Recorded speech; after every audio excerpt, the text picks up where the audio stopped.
Hello दोस्तों। अगर हम बात करें वीजा रेशियो का यूरोपियन कंट्री का कुछ कंट्रीज में, ठीक है, जैसे आप जानते हैं शेंगेन में भी 27 कंट्री हो चुका है, पहले 26 था, अब क्रोएशिया भी शामिल हो चुका है, तो अब 27 कंट्री हो चुका है।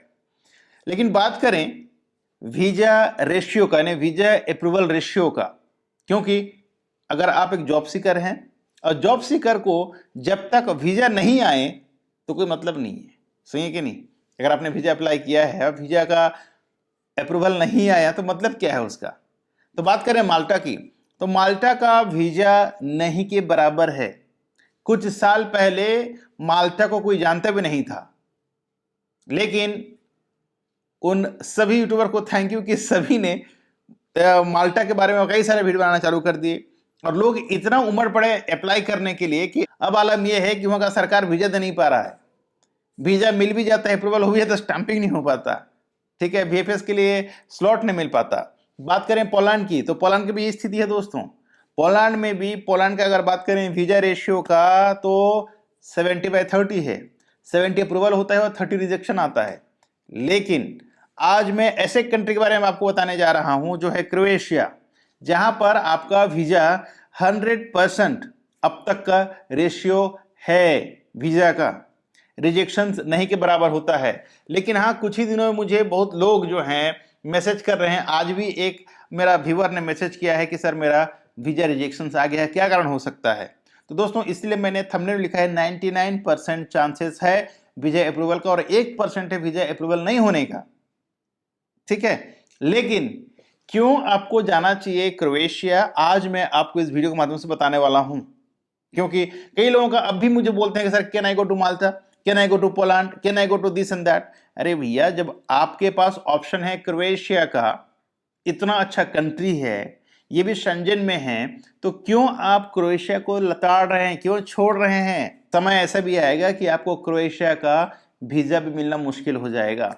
तो आगे मैं विस्तार से बताता हूं कि क्या प्रोसेस होता है और क्यों आपको क्रोएशिया जाना चाहिए। नमस्कार दोस्तों, मैं हूं अशोक कुमार साहू, करियर कोच, और आप देख रहे हैं अपना पसंदीदा channel Lavanya global career planner YouTube पर। अगर आप पहले बार चैनल पे आए हैं तो चैनल को सब्सक्राइब कर लीजिएगा, साथ ही बेल आइकन को ऑन करके नोटिफिकेशन बटन को ऑन रखें, क्योंकि इसी तरह का इंफॉर्मेटिव वीडियो मैं हर दिन लेके आता हूं आप लोगों के लिए जो आपका करियर का सवाल है। शुरू करते हैं।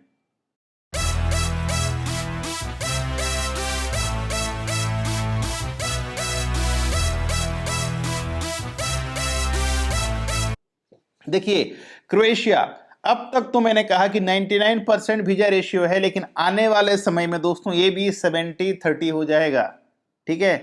तो जितना जल्दी हो सके मेरा दोस्त क्रोएशिया का वीजा लेके शेंजन कंट्री में एंट्री मार लो, क्योंकि अगर आपने शेंजन में चले गए, अगर क्रोएशिया चले गए, तो अब कई और कंट्रीज हैं शेंजन में जहां पर आप जा सकते हैं सेम वीजा में, ठीक है। तो इस तरह का जो अपॉर्चुनिटी है उसको हाथ से जाने मत दीजिए।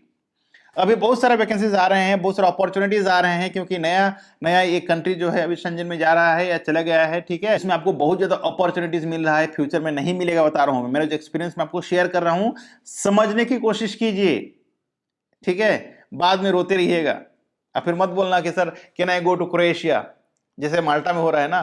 माल्टा मैंने बहुत लोगों को पहले सजेशन किया था और आज सेटल हैं माल्टा में, अच्छा खासा इनकम कर रहे हैं। अगर बात करें क्रोएशिया का, तो क्रोएशिया मैंने बहुत लोगों को हेल्प किया है, बहुत लोग जाके अभी सेटल हो चुके हैं क्रोएशिया में और अब वो बहुत खुश हैं, और आप भी उसमें से बनिए।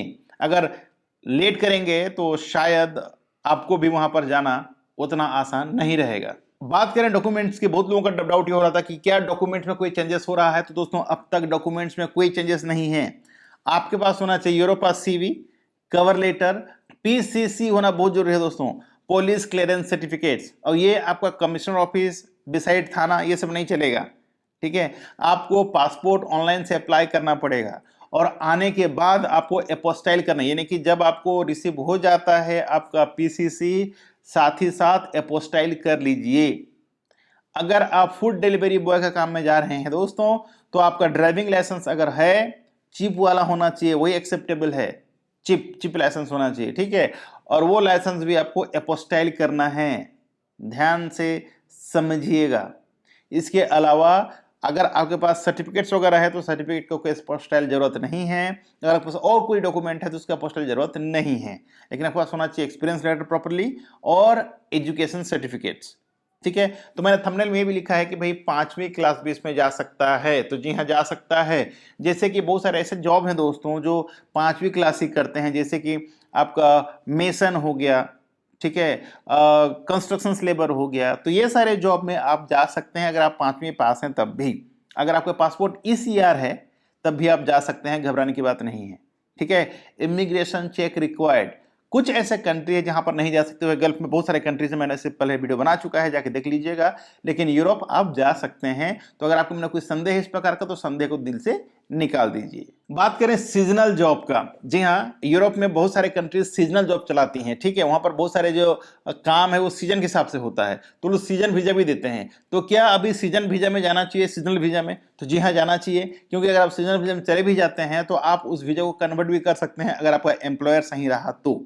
अगर आपका एम्प्लॉयर सही नहीं है तो दोस्तों आप अपना वीजा को एक्सटेंड नहीं कर पाते, वो डिपेंड करता है आपका एम्प्लॉयर के ऊपर, ठीक है।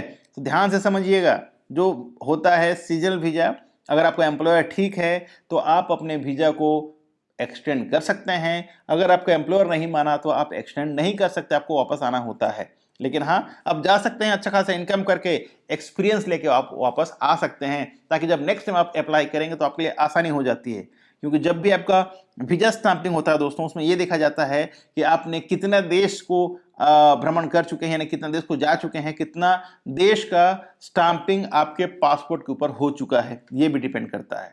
कुछ मेरा व्यूअर्स के भी सवाल था कि क्या अभी क्रोएशिया का जो सैलरी है वो यूरो में मिलेगा? तो जी हाँ, आपका सैलरी अब यूरो में मिलने वाला है दोस्तों।